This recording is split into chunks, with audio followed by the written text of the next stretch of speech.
Hey, it's Kevin with the New Warehouse Podcast. We are on site here at Manifest 2026 in Las Vegas. And in the booth, our booth, joining me is the guys from Carton Cloud. We have Vincent Fletcher here and Shaun Hagen. Shaun has been on before. Vincent is a first timer, so welcome aboard here for joining us. So Carton Cloud, Vincent, why don't you kick us off here for people that aren't familiar? Just tell us a little bit about Carton Cloud.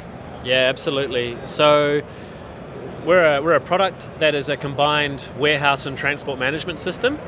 The business was started in Australia. Shaun led the expansion into North America about 4 years ago. And the product kind of, it actually came out of like a refrigerated 3PL business that was doing storage, pick and pack, and then last mile delivery. Sure. And we ran that business. We sort of took it over from some prior owners and then kind of built Carton Cloud to really automate how it worked. And then started to realize we've actually built something quite unique. Yeah. And a few of our other businesses in our space, competitors, were sort of like, what are you using? And we said, we're using this thing that we built. Yeah. And became a software company. Yeah. I like that, definitely. And obviously proving out the use case yourselves, right, by putting it into practice, which I think is a fantastic thing. So Shaun, we talked to you last year at Manifest, so maybe you want to kind of tell us what the latest is with Carton Cloud since last year.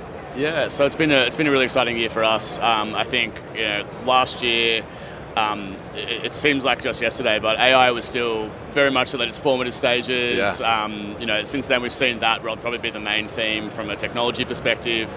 Obviously, we've seen continued incremental improvements in things like robotics. But for us, it's been really exciting for us to be like embracing that internally in terms of the way we work, but also trying to find ways to like productively put that into the product as well. So it's been a really good year for us. We've continued to, I think, have some really great success in Australia. We enjoy a really strong presence there, and I think we've really started to see that snowball start to sort of form in North America. So it really has felt like we've sort of built some momentum. And I think we seem to have some really happy customers. So hopefully we're doing something right in that space. Yeah, I mean, happy customers is a good thing, right? Yeah. Definitely. So tell us a little bit about, I mean, who is like the ideal customer for Carton Cloud? What is the right warehouse operation for Carton Cloud? Yeah, so great question. So our ideal customer is a third-party logistics warehouse.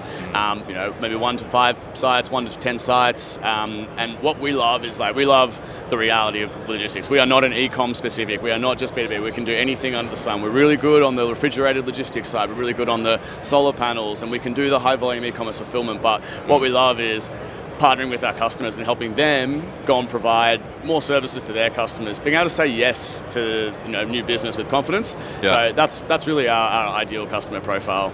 Yeah, great. And I think that's great. And that's a lot of our audience too, right? So if you're listening, check them out. But tell us a little bit about, since we talked last year too, I mean, what were some of the kind of trends you saw in 2025 just in the industry in general? You mentioned AI a little bit, but what else was kind of happening out there, and where do you think we are maybe today in the beginning of 26? Yeah, it was a really interesting year because I think we don't have to rehash the details, but we had a lot of uncertainty and volatility in 2025. Yeah, that was the big word, right? Yeah. Uncertainty. Yeah. We had tariffs, then we didn't have tariffs, then we had tariffs again, and it was very hard to plan ahead with confidence.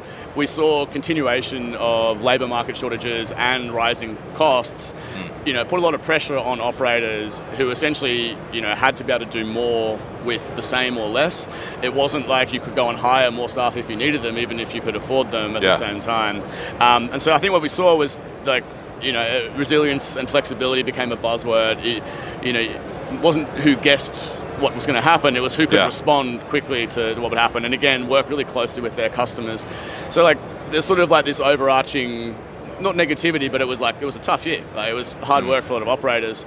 But on the other side of things, that e-commerce boom continued to see tailwinds. And across our customer base, we're really lucky. We work with over 600 3PL operators across Australia, New Zealand, so North America, other parts of the world. So we get a pretty good view of what's happening in terms of the industry.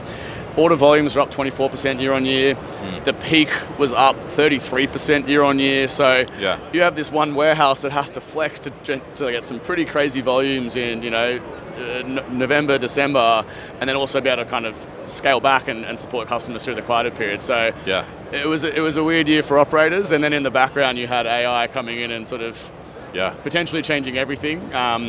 But I think one of the things that's been really interesting to come back a year later is seeing where AI is actually delivering value, like where Right. it's where it's supporting, where it's taking over, where it's just not quite there as well. So we saw that really drive an expectation to have connected data systems so that you can have an AI strategy. But I think we're still wanting to see those real tangible use case problems being solved by AI as well. Yeah, absolutely. And I think really interesting that you pointed out the order volume increase, right? Even though there's all this kind of scariness, I guess, in a sense, where people are like, oh, this is going to cause big problems. People are still buying like crazy, right, on the e-commerce side, and we saw that certainly during peak, like you mentioned some of the numbers there. So I think that's really interesting. So Vincent, from your perspective, from a product perspective, right, some of these trends that are going on, how is Carton Cloud either embracing them or helping your customers to meet some of these challenges, like increased order volume or navigate AI in some instances? Yeah, I mean, Shaun talked to the e-commerce stuff.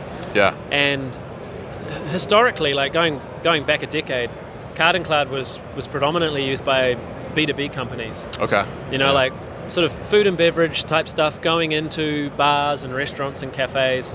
Typically, bulky orders, palletized orders were very common, that kind of stuff. And what we've certainly seen our customers doing is they might have always been storing, say, palletized food additive or solar panels, as Shaun mentioned as well.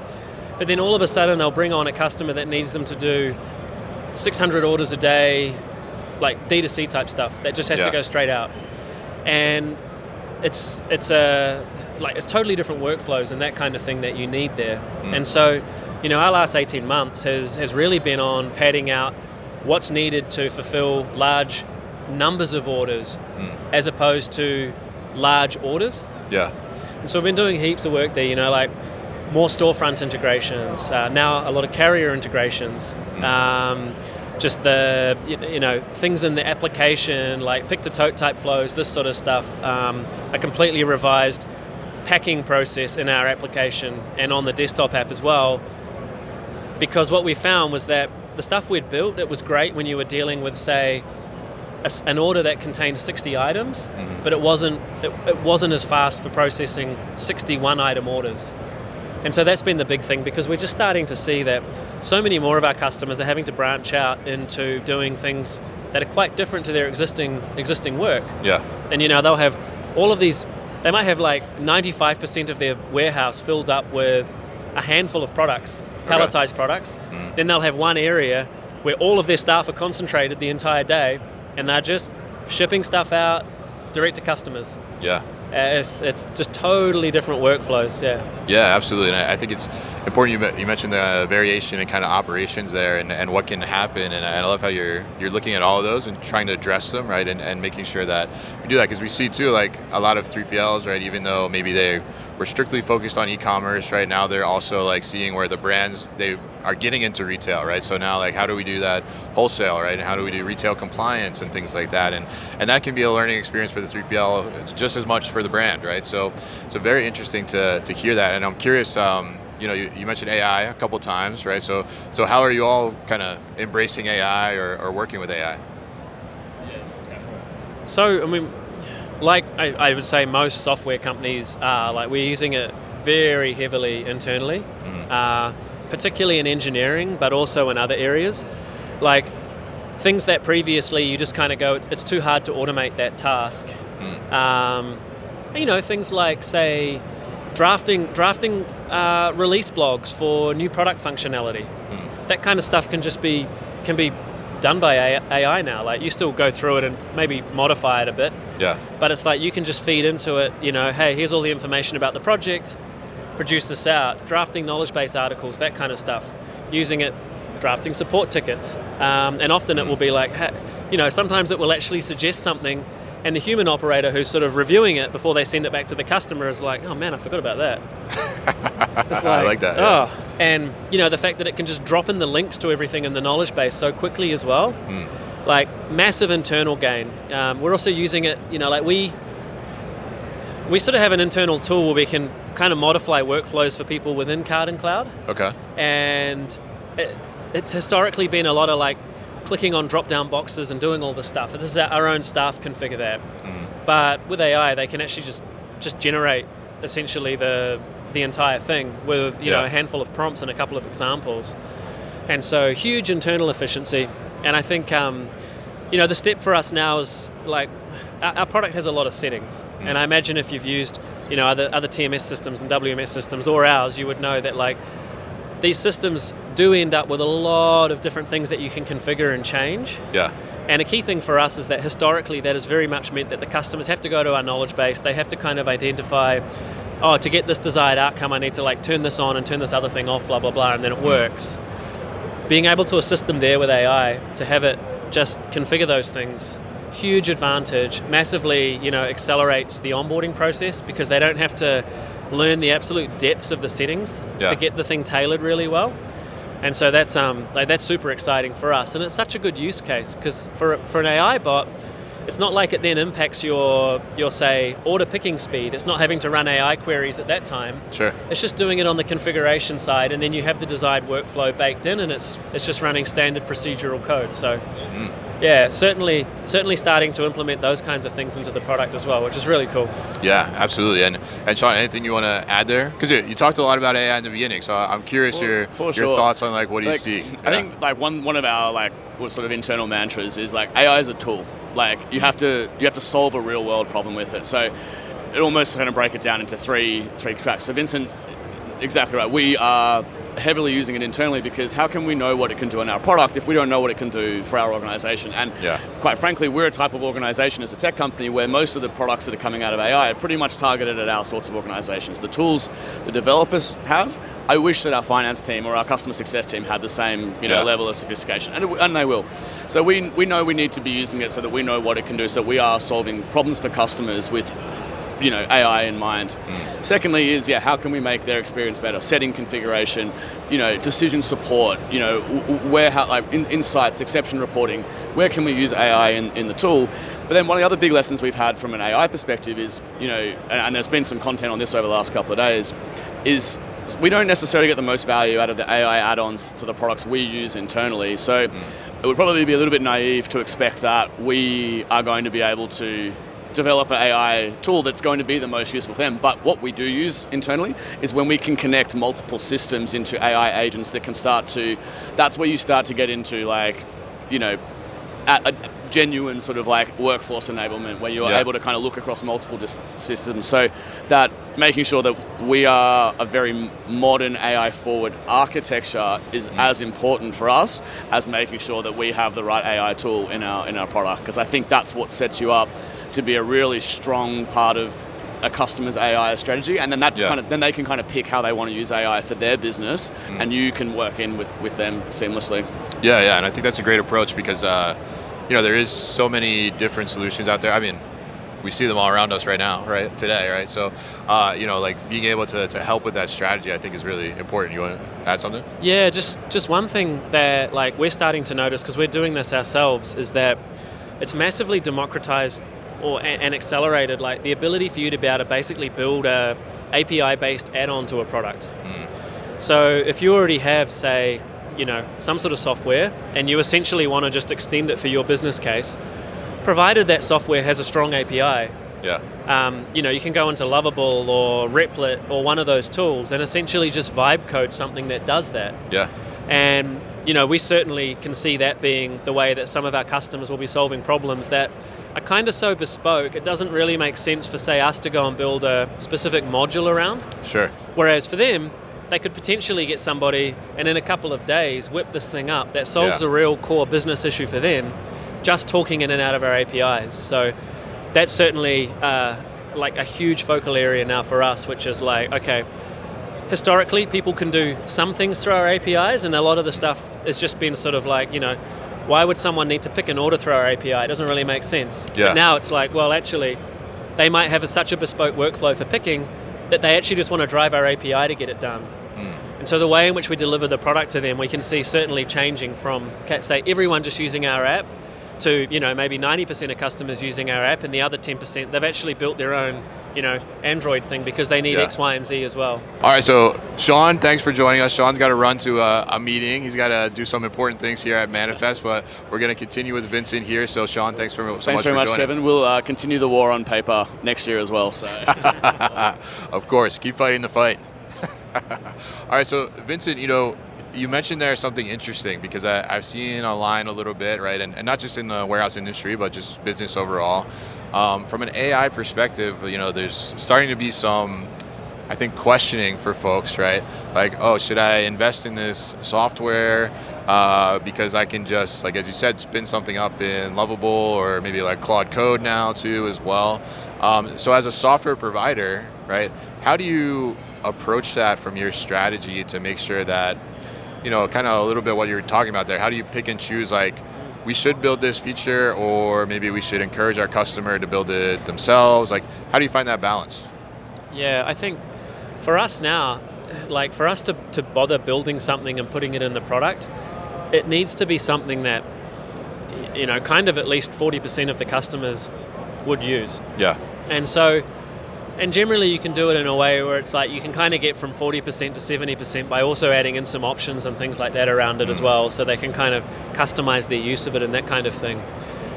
You touched on an interesting point, right? I imagine a lot of businesses over the next couple of years are going to be weighing up, hey, do I just try and, I don't know, say build an entire warehouse management system using Lovable and that kind of thing. Yeah. And,